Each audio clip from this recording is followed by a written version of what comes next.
2026 துலாம் ராசி நேயர்களுக்கு எப்படி மேம் இருக்கும்? 2026 துலாம் ராசி, லக்ன நேயர்களுக்கு இனிதாக அமைய வேண்டும் என்ற பிரார்த்தனையோடு ஆரம்பிக்கிறேன்.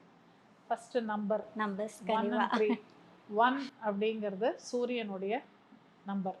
ஓகே. அது துலா லக்னம் ராசி நேயர்களுக்கு சூரியன் பாதகாதிபதி அப்படிங்கிற ஒரு அந்தஸ்துல தான் இருக்காரு. ஓகே. அவரே லாபாதிபதியும் அவர்தான். இருந்தாலும் பாதகாதிபதிங்கிற ஒரு அந்தஸ்து இருக்கிறதுனால 1ஆம் நம்பர் வேண்டான்னே நான் சொல்லுவேன். 3ஆம் நம்பரும் அகெயின் குரு அப்படிங்கிறதுனால குரு வந்து இவங்களுக்கு வந்து ஆகாத ஒரு கிரகம் தான். 6க்குடையவர் குரு. அதனால 2 நம்பருமே இவங்களுக்கு சாதகமா இல்ல. பிரயோஜனம் இல்ல. ஓகே. அதனால அது ஒரு பக்கம். நெக்ஸ்ட் கிரகங்கள் அப்படின்னு போனோம்னா சனி பகவான் வந்து 6ஆம் இடம்ங்கிற ஒரு நல்ல பாவத்துல தான் உட்கார்ந்துருக்காரு. துலாம் லக்னம் ராசி நேயர்களுக்கு 6ஆம் இடத்தில் சனி என்பது சிறப்பான ஒரு அமைப்பு தான். ஏன்னா அந்த வீட்டுக்கு அவரே காரகன் ஆயிடுறாரு. ஸோ அந்த வீட்டை வந்து நிச்சயமா நல்லா பார்த்துப்பாரு. ருண ரோக சத்ருஸ்தானம் அப்படின்னா அந்த வீட்டை வந்து அவர் பாதுகாப்பார் அப்படின்னா ஒரு கண்ட்ரோல் அப்படிங்கிறது இருக்கும் அந்த இடத்துல. அங்கிருந்து அவர் பார்க்கக்கூடிய பார்வை அப்படிங்கிறது 3ஆம் பார்வையாக அவர் பார்ப்பது 8ஆம் பாவத்தை பார்க்குறார். 8ஆம் பாவம் அப்படின்னா அதுக்கு உண்டான அவஸ்தைகள், கஷ்டங்கள் எல்லாமே இருக்கும். அதுவும் அது காலச்சக்கரத்தின் 2ஆம் இடம் குடும்பஸ்தானம். அப்போ குடும்பத்தார் மூலமாக இவருக்கு சில அவஸ்தைகள், கஷ்டங்கள் இருக்கத்தான் இருக்கும். ஸோ அதை வந்து இவங்க கிராஸ் பண்ணி தான் ஆகணும். அதே சமயம் அது பொருளாதாரம் 2ஆம் இடம் காலச்சக்கரம்னா இவங்களுக்கு வந்து அது பொருளாதாரம் அந்த ஃபினான்ஷியல் இதில் கூட இவங்களுக்கு சில முடக்கங்கள், சில கிரைசிஸ் அதெல்லாம் இருக்கும். இருந்தாலும் அதை சாமர்த்தியமாக இவர்கள் கையாண்டால் அதிலிருந்து மீண்டு வரலாம். அதே மாதிரி சனி பகவானுடைய 7ஆம் பார்வை அப்படிங்கிறது இவங்களுடைய 12ஆம் பாவத்தை பார்க்கும். 12ங்கிறது விரயம். அது காலச்சக்கரத்தின் 6ஆம் இடம். அப்போ மெடிக்கல் எக்ஸ்பென்சஸ், அதாவது ஹாஸ்பிட்டலில் அட்மிட் ஆகிறது, வைத்திய செலவுகள் ஆகிறது, அதுக்கப்புறம் வந்து பார்த்திங்கன்னா ஃபேமிலியில் சில இஷ்யூஸ், சில பேருக்கு ஃபேமிலி கோர்ட்டு கேஸு இந்த மாதிரி விஷயங்கள் கூட சில பேருக்கு நடக்கிறதுக்கு வாய்ப்புகள் இருக்குது. எல்லாருக்கும் கிடையாது, சில பேருக்கு. அவங்களுடைய சுய ஜாதகத்திலும் தசாபுக்தி சாதகமற்ற நிலையில் இருந்தால் இது போன்ற நிகழ்வுகள் நடக்கும். ஓகே. எல்லாருக்கும் கிடையாது. அதுக்கப்புறம் அவருடைய 10ஆம் பார்வை அப்படிங்கிறது இவங்களுடைய 3ஆம் பாவத்தில் விழும். 3ஆம் பாவம்ங்கிறது நம்மளுடைய முயற்சி, எண்ணம், எழுத்து, ஆற்றல், தைரியம், வீரியம். ஸோ நம்ம வந்து நம்மளுடைய முயற்சிகள், நம்மளுடைய கடமைகளை சரிவர அழகாக நம்மளை பற்றின விஷயங்களை இன்னும் மேம்படுத்தி கொண்டு ஒரு நல்ல என்ன சொல்கிறது டெடிகேஷனோட சில விஷயங்களை கற்றுக்கொண்டு அதில் இன்னும் கொஞ்சம் சிறப்பாக நம்ம செயல்பட்டோம்னா கண்டிப்பாக அதன் மூலமாக நன்மைகள் அப்படிங்கிறது நிச்சயமாக கிடைக்கும். அதுலேயும் பிரயாணங்கள் மூலமாக சில நன்மைகள் கிடைக்கும். ஏன்னா இவங்களுக்கு 3ஆம் இடம் காலச்சக்கரத்தின் 9ஆம் இடம். அப்போது குறுகிய தொலைதூர பயணங்களில் மூலமாக சில நன்மைகள் இவங்களுக்கு கிடைக்கலாம். ஆனால் அதுலேயும் சில சிரமங்கள் இருக்கும். அதையும் தாண்டி இவங்களுக்கு சில நன்மைகளும் நடக்கும். சில ஒப்பந்தங்கள் மூலமாக நன்மைகளும் நடக்கும். அதாவது ஒரு கான்ட்ராக்ட் அப்படிங்கிற விஷயங்களில். அதே மாதிரி இளைய சகோதரன் அப்படிங்கிற பாவமும் அந்த இடம்தான்.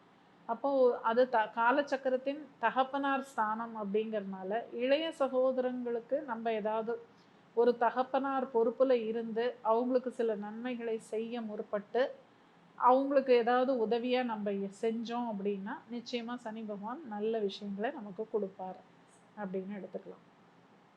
அதுக்கப்புறம் குருவுடைய பிளேஸ்மெண்ட்டு. குரு வந்து இவங்களுக்கு 9ஆம் இடம்ங்கிற பாக்யஸ்தானத்தில் இப்போ உட்காந்துருக்காரு. அதாவது இப்போ டிசம்பருக்கு அப்புறம் அங்கே போகிறாரு. ஓகே. அவர் வந்து ஜூன் மாதம் வரைக்கும் மிதுனத்தில் தான் இருப்பார். அது இவங்களுக்கு 9ஆம் இடம்ங்கிற பாக்யஸ்தானம். பாக்யஸ்தானத்தில் அவர் உட்காரும்போது மேபி அந்த பாவத்துக்கு ஏதான ஒரு நன்மை கிடைக்காதே ஒழிய அவர் பார்க்கக்கூடிய பாவங்கள் அப்படிங்கிறது 1, 3, 5. ஓகே. அப்போ நம்ம ராசி நம்ம லக்னத்து மேலேயே அவரோட பார்வை படும்போது குரு நம்ம மேலே அவருடைய பார்வை நம்ம மேலே இருக்குங்கும்போது இதோட என்ன வேணும்? நம்ம வந்து நல்ல ஒரு பிரகாசமாக இருக்கலாம். நம்மளுடைய தனித்திறமைகள் எல்லாம் கூடிய ஒரு காலமாக இருக்கும். அதே மாதிரி 3ஆம் பாவத்தை பார்க்கும்போது நம்மளுடைய முயற்சிகள் இன்னும் கொஞ்சம் அதிகரிக்கும். எண்ணங்கள் இன்னும் சிறப்பாக இருக்கும். 5ஆம் பாவத்தை பார்க்கும் பொழுது குழந்தைகள் மூலமாக சிறப்பு, குழந்தை மூலமாக நன்மைகள், இன்னும் நம்மளுடைய பூர்வீகத்திலேருந்து சில நன்மைகள் நமக்கு கிடைக்கும். அதே மாதிரி நம்மளுடைய இதெல்லாம் கலைத்திறன்கள் யாருக்கிட்டலாம் இருக்கோ, கலை சார்ந்த துறைகளில் நல்ல ஒரு வெற்றி அப்படிங்கிறதெல்லாம் கிடைக்கும். ஏன்னா அது காலச்சக்கரத்தின் 11ஆம் இடம் அப்படிங்கிறதுனால அதுவும் சில நன்மைகள் அதெல்லாம் நமக்கு நடக்கும். ஸோ இதெல்லாம் தான் வந்து சிறப்பான விஷயங்களா சொல்லலாம். சூப்பர். ராகு கேது ராகு அடுத்ததா? கேது அப்படின்னு வந்தோம். ஃபர்ஸ்ட் கேதுவை சொல்லிடலாம்.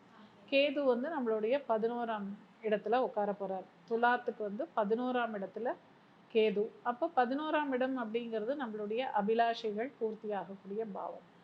அப்போ அந்த இடத்துல அவர் உட்காரும் பொழுது கண்டிப்பாக நம்மளுடைய ஆசைகள் நிறைவேறக்கூடிய சில விஷயங்கள் எல்லாம் நமக்கு கிடைக்காமல் ஒரு ஏமாற்றம் அப்படிங்கிறத அவர் கொடுப்பார். அது வந்து நம்மளுடைய மூத்த சகோதரர்களுடைய பாவம். அப்போ மூத்த சகோதரர்களுக்கு உடல் ரீதியாக சில உபாதைகள் அங்கே வரலாம். வயிறு பிரச்சனை, கால் பிளாடர் அந்த மாதிரி பிரச்சனைகள் வரலாம். ஸோ அவங்களுடைய உடல் நலம், ஈவன் நம்ம ஃப்ரெண்ட்ஸு கூட அப்படி தான். ஃப்ரெண்ட்ஸுங்கிறதும் 11ஆம் இடத்துல தான் இருக்குது. ஸோ அந்த ஃப்ரெண்ட்ஸுக்கு கூட சில சமயங்களில் சில இதை கொடுப்பாரு, அந்த மாதிரி விஷயங்கள்லாம். அதுக்கப்புறம் நம்மளுக்கு இங்கே வந்து பார்த்தீங்கன்னா ராகு வந்து 5ஆம் பாவத்தில் உட்காந்துருக்காரு. ஓகே. 5ஆம் பாவம்ங்கிறது நம்மளுடைய புத்திரஸ்தானம், அதாவது குழந்தைகளுடைய பாவம் இல்லையா? அங்கே ராகு பகவான் உட்காரும்போது என்ன ஆகும், குழந்தைகள் வந்து அவங்களுடைய எதிர்பார்ப்புகள் ரொம்ப அதிகமாக இருக்கும். அவங்க ரொம்ப ஆம்பிஷியஸாக இருப்பாங்க. அது பண்ணுறேன், இது பண்ணுறேன், எனக்கு அப்படி பண்ணணும், இப்படி பண்ணணும்னு சொல்லி ரொம்ப ஹைப்பராக இருப்பாங்க, ஆம்பிஷியஸாக. அப்போ வந்து அது அவங்களுக்கு நல்லது தான். ஏன்னா அது காலச்சக்கரத்தின் 11ஆம் இடம். நம்ம வந்து அவங்கள மோட்டிவேட் பண்ணி, என்கரேஜ் பண்ணி அவங்களுக்கு ஒரு சப்போர்ட்டாக நம்ம இருக்கணும். அதுதான் இந்த துலாத்தில் பிறந்தவங்க பண்ண வேண்டிய விஷயம் அதுதான். ஸோ அதை வந்து இவங்க அவங்களுக்கு சப்போர்ட்டிவாக இருந்தால் அவங்க நல்ல சாதனைகளை செய்யக்கூடிய ஒரு காலமாக இருக்கும். துலாம் ராசி நேயர்களுடைய குணாதிசயம் எப்படி இருக்கும்? துலாம் ராசி லக்னத்தில் பிறந்தவர்களுக்கு அர்ப்பணிப்பு குணம் அப்படிங்கிறது உண்டு. அதாவது இவங்க மகாத்மா காந்தி வந்து துலாம் லக்னம் தான். ஸோ அர்ப்பணிப்பு அப்படின்னா ஏன்னா இது வந்து காலச்சக்கரத்தினுடைய 7ஆம் இடம். அப்போது மற்றவர்களுக்காக இவங்க வந்து எல்லா விஷயங்களையும் பண்ணுவாங்க. அவங்கள பற்றி சிந்திக்கிறத விட மற்றவங்களுக்காக சிந்திக்கிறது தான் இவங்க அதிகமாக பண்ணுவாங்க. ஸோ அந்த மாதிரி ஒரு குணம் படைத்தவர்கள். அதுலேயும் பெண்கள் வந்து ரொம்பவே அர்ப்பணிப்பு குணம் படைத்தவர்கள். துலாத்தில் பிறந்த பெண்கள் வந்து குடும்பத்துக்காக தங்களை முழுதும் அர்ப்பணிக்கக்கூடியவர்கள். அதனால் அது ஒரு நல்ல விஷயம். அதே சமயம் இவங்க என்ன பண்ணுவாங்க, மற்றவங்களுக்காக பண்ணி பண்ணி இவங்கள பற்றின ஒரு செல்ஃப் கேரே இவங்க எடுத்துக்க மாட்டாங்க. அந்த மாதிரியான ஒரு பீப்புள் தான் இவங்க. ஸோ அதுலேயும் கொஞ்சம் இவங்க கவனம் செலுத்தணும். சூப்பர். துலாம்க்கு நீங்க கொடுக்கக்கூடிய பெர்சன்டேஜ்மா? பர்சன்டேஜ் அப்படின்னா 70 to 75 கொடுக்கலாம். எல்லாருக்குமே வந்து ஆவரேஜாக தான் கொடுக்க முடியும். ஏன்னா ஒரு கிரகம் நல்லது பண்ண வந்தால் இன்னொரு கிரகம் வேறு எதையோ ஒன்று டிஸ்டர்ப் பண்ணுது இல்லையா? அப்போ ஆன் அன் ஆவரேஜ் தான் நம்ம எப்போவுமே பேசணும். Okay, okay ma'am. இவங்க வழிபடக்கூடிய தெய்வம்? வழிபடக்கூடிய தெய்வங்கள் அப்படின்னா இவங்களுக்கும் வந்து லக்ஷ்மி நாராயணன். ஏன்னா சுக்கிரனுடைய வீடு இல்லையா அது. அப்போ தாயார் லக்ஷ்மியோடு இருக்கிற ஒரு லக்ஷ்மி நாராயணனை வழிபடலாம்.